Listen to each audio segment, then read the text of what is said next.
I'm a private school kid. And I'm a private school kid. And welcome to the Private School Experience, where we talk all things private. Shh. We'll just let you know of our experience of all the things that we learned Or unlearned. going to the most prestigious school in Durban. My name is Lolo. And my name is Amanda. And we are the private, not private girls. Mandy, we're back. We're back again. We're back. We're back. Yeah, we're back with a bang. I think I wanted to know basically like what was like your hardest thing like about being in a private school? Like for me, because I'm coming from a small town, having to come into that environment where I'm now surrounded by people of the other color and other races in such a confined environment, and having to adapt to everyone's living standards and how people just do their day-to-day things. It's like, Yeah. you really have to try hard to fit in, to just be accepted. To be accepted. I just felt as if like, especially when it came to like school holidays, they always like ask like, so where are you going? Are you These going to school holidays? America? Are you going overseas? And for most of, especially like people of color, like we didn't go anywhere. We were going to our granny's house for December. We weren't going overseas. They were like, no, I'm going to Paris. I'm going to Greece. We're renting a private yacht. We're like, what is that? What is that? Come say your speech. What did you do in your holiday? You're like, I think the most that I went to was just Cape Town. Yeah. And that was already like in our community, like, oh, you bougie. like you bougie. But then when you went into that space, you're like, people are going to Europe for like 2 weeks, 3 weeks. And like, I think you really recognize wealth then, that where I come from, Agunamali. I think you just felt so small, especially because when they were talking about trips, like, oh, we went to Greece and then we went there and did this and did that. And then they're like, oh, so what did you do? And you're like, I just went to my granny's house. And they're like, and then With my many cousins. We slept on the floor, we ate KFC. We're all struggling to like pap and umtogo. And you were just like, what is that? And you're just like, I just felt so out of place because they looked at you like you were weird because you weren't going on these fancy trips. And you're just like, oh, okay. But also I remember, not that I'm trying to brag or make myself feel better, but I think out of like the black girls in our class, I feel like I had the most experience because I used to go overseas a lot. But I felt as if like me even going overseas a lot made people feel some type of way. Because like I casually said like, oh, I'm going to Mauritius with my parents for like a week. And I remember some white girl said to me, it's like, you're going to Mauritius to go do what?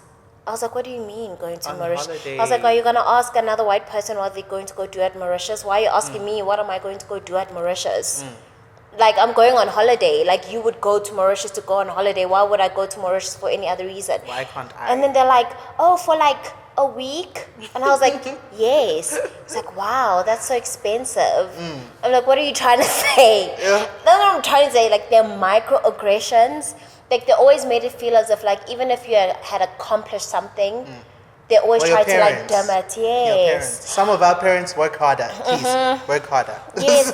Remember when that girl's parent, you know, the one who was a minister? Yeah, that one. And then, you know, they always used to, like, that was the only person that they recognized because their father was like some titled person. Yes. And they assumed that she would be doing more, like in terms of like going to more prestigious things or prestigious like vacations. But she never went anywhere. But because her father was a minister, you just assume that she had it because she's just choosing not to.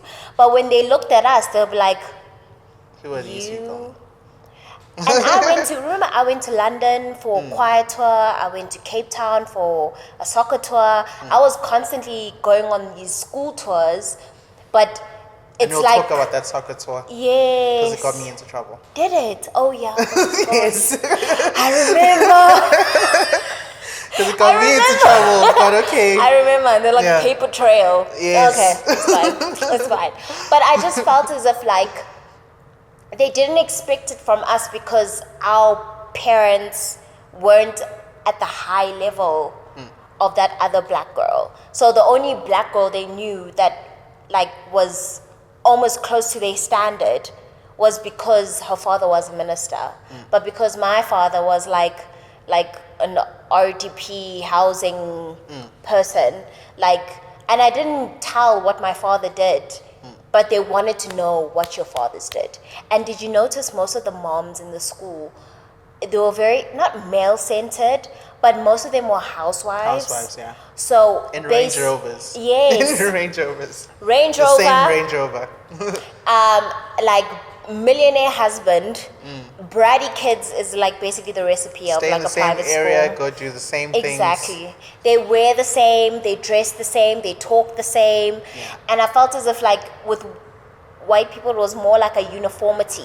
Like we're all doing the same thing. We're all going on the same vacations. We all say the same things. We all like the same things. And then with black people it was more like we don't necessarily like the same things, but then they judge you when you like something different. Yes. That's what I noticed. You have to conform to everyone's standards to be like, okay, because I want to be liked, I have to say this, do this, be that, be like this. And it's like And it ended up being like almost like leaders of like the black black people. girls. Because There's like, only a few of us, eh? yeah, there Like was, what, like 12 of us? There was 12 in our grade. 12 of us. It's And there very was few like, people. how many in total? Like 60? 60 or 80. 60 or 80 person, and we were only like 12 of us. I think for the first time I felt what it was like to be a minority. We were very much the minority. And like it was very hard to have an opinion, especially if there were things that you disagreed in, because they'll look at you like, oh, like what do you mean? Because you're a minority, that's not what they experience. So I also remember this one time, I think I almost got into a fight with like these like white girls, because what they described as black beauty and white beauty was very different. So we would say like if it was a black guy and we usually have the same kind of taste when it came to like if we see this black guy is like hot, like we're like, yo, this guy's hot. But their version of hot was like some dark-skinned popular guy. With and relaxed hair. Yes, and they with the accent. Plays rugby with Siarlexa. Bebe relaxa, abafana base private school. Black boys. Yes. And then they used to call them handsome. And it's not to say that they weren't handsome, but to our standards, it wasn't. We can't. We can't both be using resto. But but also, we are Amanda, restoring. yes, but also at the same time, they were just saying things like, oh, he's handsome for a black boy. Why couldn't you just say he's just handsome for like a guy? Why didn't you say he's for a black? Why did you have to emphasize on the black? Just say he's handsome. Because we didn't go and be like, oh, he's handsome for a white guy. We just said, no, he's hot. He's hot. But you saying, no, he's like hot for a black guy. And I just felt, again, microaggressions. If you're ready to send your school, like they're going to say these things where it's like they It's poking. subtle. It's subtle. It's very undertone. It's not direct. So Exactly. you need to read between the lines and see that. There was a lot of reading in between the lines, especially when it came to like political views. Yes. Because we found ourselves always on the opposite, and we felt as if because we went to a white school, we must support like a political party that supports white people. And you Yes. know, the one political party that is. And the president at the time of. So our even time, if we yeah. supported, you know, the leader of that time, Yes. they would judge us and be like, oh my gosh, he has so many wives. He has so many wives. Why would you want to do that? Like, that's so wrong. As if polygamy isn't a thing. Don't the Amish do that? Like, why is it now a problem because For the now moment. a black person... I was like, this is our tradition. This is our culture. But they made us feel ashamed that we came from a culture where, like, this thing was like done in our like culture. Like we knew Gutiyin is temp, But for them, they're like, why would you have 5 wives? Why would you? I was like, this is normal to Your us. dad's like, probably doing it behind your mom's backs. Like for them, it's like, oh, Like, it's just okay. mistresses and affairs. Like they don't get married. But then you just like, They're doing it either way. it was like, imagine if your family was actually practicing that thing and then you hear them say all of these things. Wouldn't you feel like some type of way about it, saying like, they're making me feel very ashamed of like my culture. I just felt like we were always striving towards whiteness and not appreciating blackness. Like what it is to be black. I also felt as if like being black was, we only... Was shunned upon. Yeah.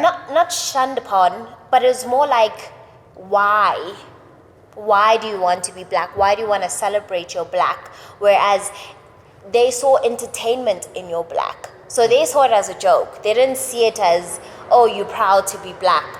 Because also what happened with our group was that like we had so much drama, conflict amongst ourselves. And they used to like laugh in that. Like, what's happening?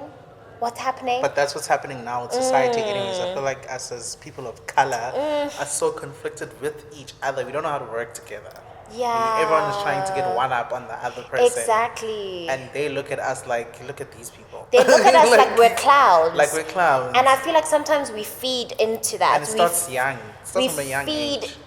into the stereotype that they give us, even though it probably wasn't even our personality to like begin with, but we played into those characters of being the black people at private school, the class clown, the loudest, the funniest, the one who's just always just doing bad things, you know, like especially with that girl whose father was a minister. She always played into the fool. She played into like what they were expecting of her. But when you hang out with her like by herself, she was so nice. But She was great. She was so nice. And I'm like, why can't you show these people like who I'm with right now? Like, why does it have to... We're conforming. We're doing too much. Why are we conformity acting nonsense. like this is not who you are? Like, I just didn't understand that. And I think it was always just very, very conflicting, because now we like almost like took in those things and we started becoming those things, even though it wasn't who we are initially. And they would judge you now. It was almost like a competition, who can act more ratchet. Remember that thing? Who's ratchet? Ratchet.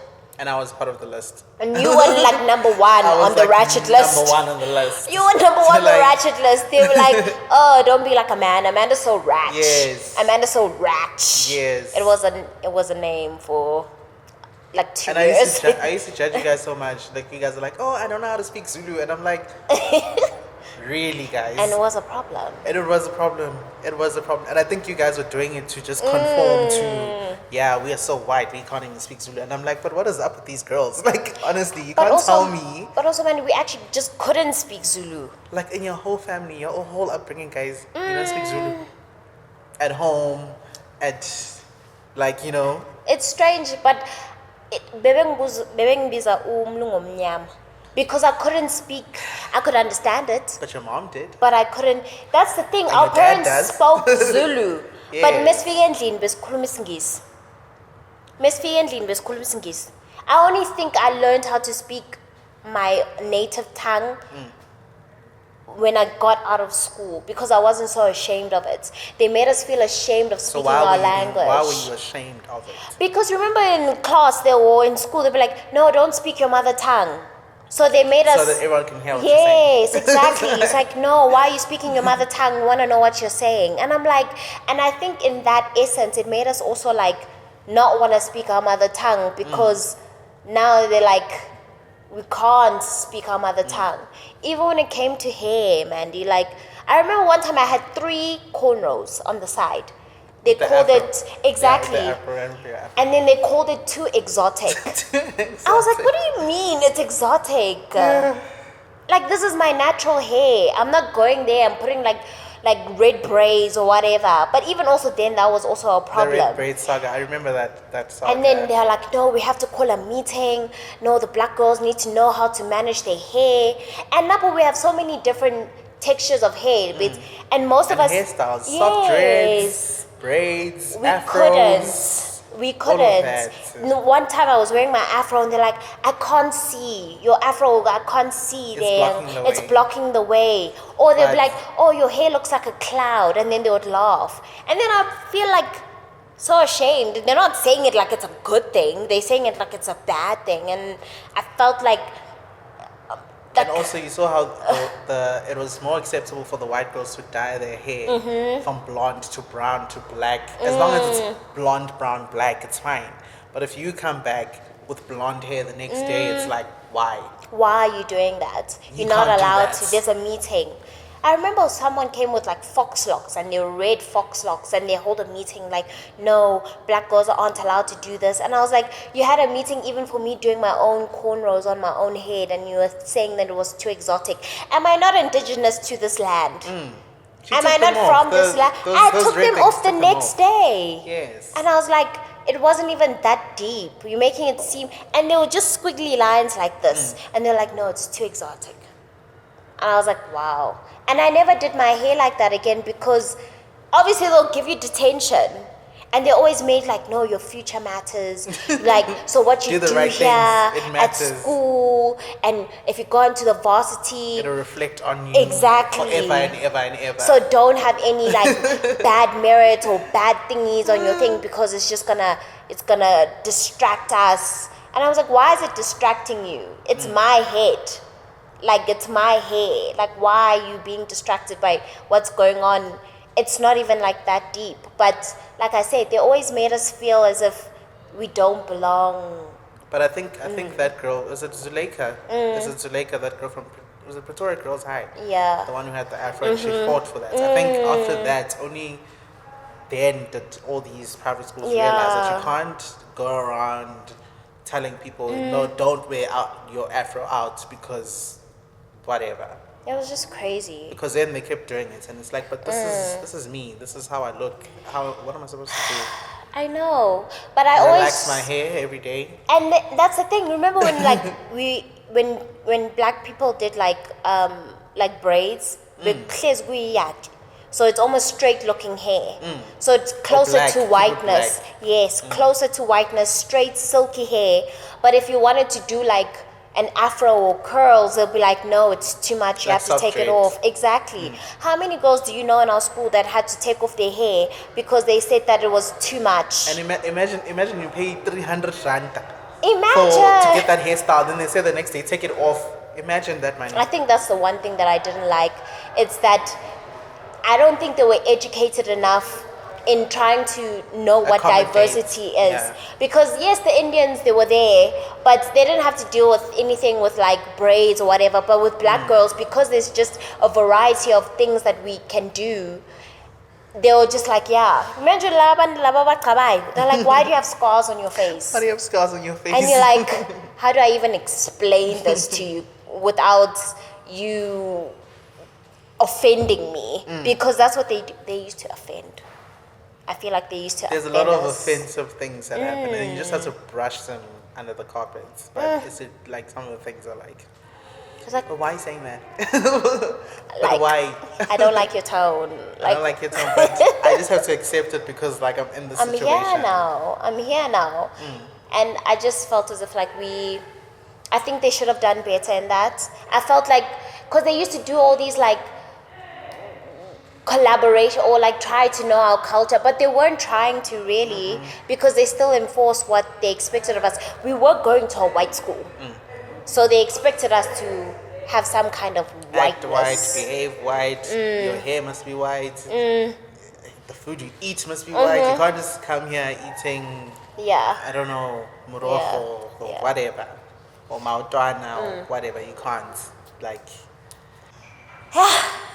It's quite an experience. Yes. I think that's the one part that I didn't like the most about school. But an experience is an experience. I think being forced to conform to things. Like the hair thing, like I grew up doing braids, I grew up putting beads on my braid. They were red, they were green, they were whatever color. We have freedom of expression as black Yeah. people. So it feels like it was just, Yeah. we were just like oppressed in a way. Yeah. And we all think apartheid has yes, apartheid is not there anymore, but it's there in the subtle things. But And I you think feel it in the that's- private school more. Yes. Because it was there that you, like I said, you are the minority in those spaces. Yes. So I think, I don't know. I think for that reason, I wouldn't want to send my school. I don't know about now. I think I would for how you just think about things in general. There's a certain type of experience that you get that in whatever situation you're in, you can survive. It makes you a stronger and tougher person. Yeah. But But as is for it the not trauma, because of that we just grew up with those values anyway, because we know what it is to grow up in struggle, that like Yeah. it's just like our default? Or is Yeah. it because we go to private school that we know, or is it because we just know how to survive just in general? I think the schooling plays a role. The environment you're in, I think, grows you. It grooms you into what you are. Yeah. Like how we behave. We won't go tavening on top of the tables. that's Like, you know, we have decorum. we True. have decorum with how we act. So yeah, guys. Yeah, but you know what? It's all for each to their own, I guess. But yeah, for us, I guess, until next time, See you on the next episode. Like, Yeah. comment, subscribe. like, comment, subscribe. We are your PNP girls. Clink, clink. Clink, clink. Clack it. Clap.